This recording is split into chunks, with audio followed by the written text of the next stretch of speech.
നമുക്ക് ചൈനയുടെ വെപ്പൺസ് വാങ്ങിക്കാൻ പറ്റില്ല, റഷ്യ ഔട്ട്ഡേറ്റഡ് ആണ്, അമേരിക്കയുടെ കയ്യിൽ നിന്ന് കുറച്ച് F-35 വാങ്ങിച്ചാൽ തീരാവുന്ന പ്രോബ്ലം അല്ലേ ഉള്ളൂ, അമേരിക്കയ്ക്ക് ഡെഫിസിറ്റ് വരുന്ന ഇന്ത്യ വെപ്പൺ.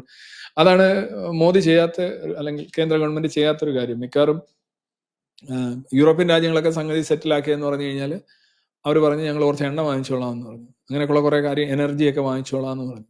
അപ്പൊ ഇന്ത്യ എന്തെങ്കിലും വാങ്ങിച്ചു കഴിഞ്ഞാൽ ട്രംപിന് ഇതിന്റെ ഈ വളരെ ഇൻഡെപ്ത് ആയിട്ടുള്ള ഒരു അവയർനെസ് ഒന്നും ഇല്ല എന്ന് വ്യക്തമാക്കുന്നതിന്റെ ഒരു കാര്യം. അതിൽ ട്രംപ് ആരെയാണ് ഇത് കാണിക്കാൻ ശ്രമിക്കുന്നത്, അവർക്കും അതില്ല എന്നാണ് എനിക്ക് മനസ്സിലാകുന്നത്. കാരണം വെച്ച് കഴിഞ്ഞാൽ ഇപ്പൊ നമുക്ക് 1.1 ട്രില്യൺ ഡെഫിസിറ്റ് ഉണ്ട്. അതിങ്ങനെ കുറച്ച് കൊണ്ടുവന്ന് ഒരു 700-750 ഒക്കെ ആയി കഴിഞ്ഞാൽ താൻ മഹാൻ എന്ന് അമേരിക്കയിലെ ആളുകൾ ധരിച്ചോളും. താൻ, അതായത് ട്രേഡ് ഡെഫിസിറ്റ് കുറയ്ക്കാനായിട്ട് ഒരുപാട് കൃത്രിമമായ മാർഗങ്ങൾ അവലംബിക്കാൻ കഴിയും. താരിഫ് കൂട്ടുക, അങ്ങനെ അതിനെതിരെ ഇന്ത്യയെ പിണക്കുക, ഇങ്ങനെ കണ്ടില്ല. ഇതെല്ലാം കാണുമ്പോൾ ഇതുണ്ടാകുന്ന റിപ്പർക്കഷൻസ് എന്ന് പറഞ്ഞാൽ വളരെ വലുതാണ്. അങ്ങനെ ട്രേഡ് ഡെഫിസിറ്റ് കുറഞ്ഞുകൊണ്ട് ഓർഗാനിക് ഗ്രോത്ത് ഒന്നും ഉണ്ടാവത്തില്ല. പിന്നെ ഇത് നമ്പേഴ്സ് മാത്രം നോക്കുന്നവർക്ക് വിചാരിക്കും ആഹാ ട്രംപ് വന്നപ്പം 1.1 ട്രില്യൺ ആയിരുന്നു, ഇപ്പൊ 700 ബില്യണേ ഉള്ളൂ, ട്രംപ് ഭയങ്കരമാണ് എന്നൊക്കെ കരുതുന്നവരെ ബോധ്യപ്പെടുത്താൻ ട്രംപും അങ്ങനെയായിരിക്കും ചിന്തിക്കുന്നത്. പക്ഷെ അതിനാണ് ട്രംപ് പറയുന്നത് നിങ്ങൾ ഒരു കാര്യം ചെയ്യ്, ഞങ്ങളുടെ കുറച്ച് സാധനങ്ങൾ വാങ്ങിക്കുക. ഞാൻ പറഞ്ഞില്ല, ചാരിറ്റിയുടെ കാര്യം പറഞ്ഞ് നിങ്ങൾ ഓർത്ത് നോക്കുക. വഴിവക്കിൽ കാണുന്ന ഒരാളുടെ നിന്ന് 100 ബിരിയാണി ഉണ്ട്, ഒരു ബിരിയാണിയും വിറ്റിട്ടില്ല, നിങ്ങൾ അയാളിൽ നിന്ന് 100 ബിരിയാണി വാങ്ങിക്കുന്നു. അതിന്റെ കാര്യം എന്താണ്? നിങ്ങൾ അയാളോട് അതൊന്ന് ശരിയാക്കി എടുക്കാൻ അല്ലേ, അയാൾ അന്നത്തെ അങ്ങനെ 1-2 ദിവസം പോവുമായിരിക്കും. അത് സസ്റ്റൈൻഡ് അല്ല. ഏതൊരു എക്കണോമിക് ആക്ടിവിറ്റിയും മുന്നോട്ട് പോകണമെങ്കിൽ അത് വളരെ സിമ്പിളായിട്ട് എക്കണോമിക്സിൽ പറയുന്ന ഒരു കാര്യമാണ്, സെൽഫ് സസ്റ്റൈൻഡ് ആയിരിക്കണം. വെന്റിലേറ്റർ ലൈഫ് ആയിരിക്കല്ലോ. നിങ്ങളുടെ ശ്വസിക്കുക, നിങ്ങളുടെ ഹൃദയമിടിപ്പെല്ലാം ഒരു വെന്റിലേറ്ററിലെ മെഷീൻ, ഹാർട്ട് ലങ് മെഷീനാണ് നിർവഹിക്കുന്നതെങ്കിൽ നിങ്ങൾ എത്ര നാൾ വെന്റിലേറ്ററിൽ കിടക്കുന്നു അത്ര നാൾ നിങ്ങൾക്ക് ജീവൻ ഉണ്ടാവും. എപ്പോൾ പുറത്തെടുക്കുന്നു അപ്പൊ നിങ്ങൾ തീർന്നു. അങ്ങനെയുള്ള രീതി മുന്നോട്ട് പോയിട്ട് കാര്യമില്ല.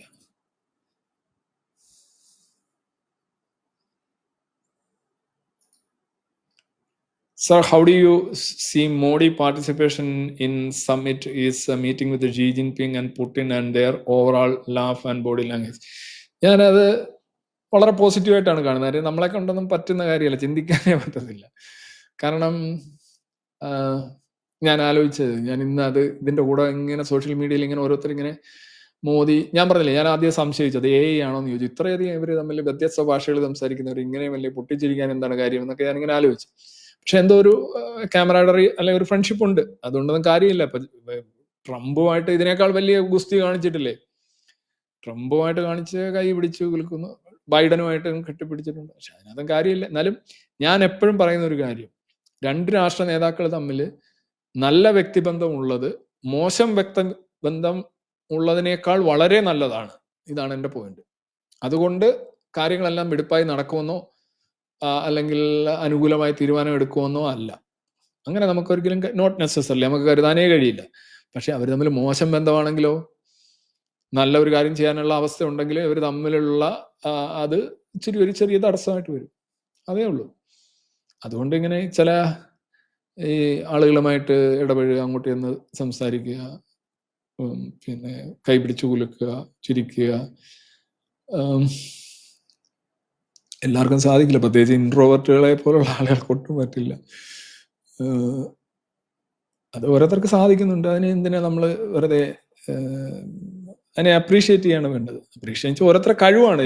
I mean in the sense, ചില ആളുകൾ കണ്ടിട്ടില്ലേ, അവർ ഭയങ്കര ആളുകളുമായിട്ട് ഗ്രിഗേറിയസ് പീപ്പിൾ ആയിരിക്കും, ആളുകളുമായിട്ട് ഇടപെടാനും മിങ്കിൾ ചെയ്യാനും ഒക്കെയുള്ള അങ്ങനെ കുറെ ആളുകളുണ്ട്. ചില ആളുകൾക്ക് ഭയങ്കര ബുദ്ധിമുട്ട്, ആളുകളെ കാണുമ്പോൾ തന്നെ കയറി വാതിൽ വീട്ടില് അതിഥികൾ വരുമ്പോൾ തന്നെ വീട്ടിൽ നിന്ന് ഇറങ്ങി ഓടുന്ന മനുഷ്യരില്ലേ, അതേപോലെ. അപ്പൊ അതുകൊണ്ട് ഞാൻ ആ ബോഡി ലാംഗ്വേജ് എല്ലാത്തിനെയും വളരെ പോസിറ്റീവായിട്ടാണ് ഞാൻ കാണുന്നത്. അതാ ഷീ ജിൻപിങ്ങിന് ആ പ്രശ്നമുണ്ട്. ഷീ ജിൻപിങ് കണ്ടില്ല വന്നിരിക്കുന്നത്, പുള്ളിയെ കൊണ്ട് പറ്റാത്ത പണിയാണ്. പക്ഷെ അതുകൊണ്ട് പുള്ളി ഇങ്ങനെ അതുപോലെ പുട്ടിനും ആ പ്രശ്നമുണ്ട്. പുട്ടിന് ചില ആളുകളുമായിട്ട് നന്നായിട്ട് പോകും. ഒരു പ്രശ്നമില്ലാത്ത ട്രംപാണ്. Trump is a great person. ട്രംപിന്റെ ഇങ്ങനെ അത് എനിക്ക് തോന്നുന്ന ഒരു കണക്ഷൻ വിട്ട് കിടക്കാൻ തോന്നുന്നു. അതുകൊണ്ട് പുള്ളിക്ക് അങ്ങനെ ഒരു ഇൻഹിബിഷനും ഇല്ല. മോദിക്കും ഇല്ല, ഏറെക്കുറെ ഇല്ല എന്നാണ് എനിക്ക് തോന്നുന്നത്. അത് നല്ലതാണെന്ന് ചോദിച്ചാൽ നല്ലതാണ്, വളരെ നല്ലതാണ്. കാരണം വെറുതെ പോയില്ല ഉണക്കത്തേങ്ങ പോലെ ഒരു മൂലയ്ക്ക് ഒന്ന് കുത്തിയിരുന്നിട്ട് കാര്യമില്ലല്ലോ. ഞാനിത് പറയാൻ കാര്യം, ഇന്നിപ്പോ ഈ മോദി ട്രംപ് അല്ല പുടിൻ വീഡിയോയുടെ കൂടെ ഒരു വീഡിയോ ഇപ്പൊ സർക്കുലേറ്റ് ചെയ്യുന്നുണ്ട്. എനിക്ക് ഒരെണ്ണം കിട്ടിയിരുന്നു. ആ വീഡിയോ ഒരു എക്സിലെ വീഡിയോ ആണ്. പണ്ട് 2010-11 പീരീഡിലാണ് എന്നാണ് ഞാനത് ചോദിച്ചു, ഈ വീഡിയോ ഏത് പീരീഡിലാണ്. അപ്പം മൻമോഹൻ സിംഗും പിന്നെ നമ്മുടെ കരൺ സിംഗ്, നമ്മുടെ പഴയ കാശ്മീർ രാജാവിന്റെ മകനോ ചെറുമകനോ കരൺ സിംഗ്, പിന്നെ സോണിയാഗാന്ധിയും ഒരു 3 പേരൂടെ നിൽക്കുന്നു. ഒരു ചൈനീസ് പ്രതിനിധി സംഘം, അത് വിദേശകാര്യമന്ത്രിയാണോ അതിനും പ്രധാനമന്ത്രിമാരൊക്കെ ഉണ്ടല്ലോ,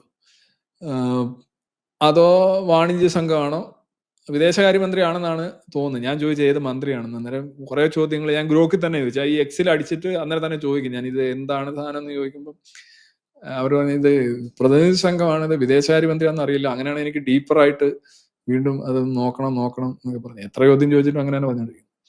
അപ്പൊ അവിടെ ചെല്ലുന്ന ഈ പ്രധാനമന്ത്രി അല്ലെ വിദേശകാര്യമന്ത്രി ഇറങ്ങിയിട്ട് നേരെ ചെന്ന് കൈ കൊടുക്കുന്നത് സോണിയാഗാന്ധിക്കാണ്. മൻമോഹൻ സിംഗ് പുറകെ ഇങ്ങനെ പാവം ഇങ്ങനെ നിൽക്കുന്നു. പിന്നെ സോണിയാഗാന്ധി ആണ് മൻമോഹൻ സിംഗിലേക്ക് വരുന്നത്. പിന്നെ അതേപോലെ ഇന്ന് ഷബാസ് ഷെരീഫ് എന്ന് കണ്ടില്ലേ, ആ മീറ്റിങ്ങിൽ ഹെഡ് ചെയ്യാൻ പുള്ളിക്ക് കഴിയുന്നില്ല. പുള്ളി ഇങ്ങനെ ചെയ്തിങ്ങനെ വളരെ എന്താ പറയുന്നല്ലേ, നഷ്ടപ്പെട്ടവനെ പോലെ ഇങ്ങനെ നിൽക്കുന്നു, എന്തോ പോയവനെ പോലെ എന്നൊക്കെയല്ലേ നമ്മൾ മലയാളത്തിൽ പറയുന്നത്. അപ്പൊ അത് കാണുമ്പോൾ അതൊരു മോശം PR വർക്കാണ്. ഇപ്പൊ തന്നെ ഓൾറെഡി വൈറലായിട്ടൊക്കെ പോയിട്ടുണ്ടാവും. അത് ഷബാസിനെയും കുറ്റപ്പെടുത്തിയല്ല, നമ്മൾ പലരും ഷബാസ് ഷെരീഫിന്റെ കണക്കായിരിക്കും, പക്ഷെ മൻമോഹൻ സിംഗിന്റെ കണക്കും ആയിരിക്കാം. പക്ഷെ ഇത്തരം ആളുകൾ ഒക്കെ കൂടുതൽ ഇത് കൊട്ടുന്നത് ഇങ്ങനെയുള്ള ഈ ഇച്ചിരി ഇളക്കമുള്ള ആളുകളാണ് എന്നുള്ളത് ഒരു വസ്തുതയാണ്. അതിനെ നമ്മൾ ഇകഴ്ത്തി കാണിക്കാനൊന്നും ഞാൻ തയ്യാറല്ല. നമ്മളെ കൊണ്ട് സാധിക്കാത്തത് വേറെ ആൾക്ക് സാധിക്കുന്നെങ്കിൽ നല്ല കാര്യം എന്ന് മാത്രം കാണും. പക്ഷെ അതുകൊണ്ട് ആയില്ല എന്നുള്ളത് ഓക്കെ എന്ന് വെച്ചാൽ അതൊരു തടസ്സമല്ല. ഇപ്പൊ നല്ല ബന്ധമുള്ള 2 ആളുകൾക്കിടയിൽ ഒരു നല്ല തീരുമാനം ഉണ്ടാകുന്നതിന് കൂടുതൽ സാധ്യതയില്ലേ, അല്ലേ? അതേപോലെ കണ്ടാൽ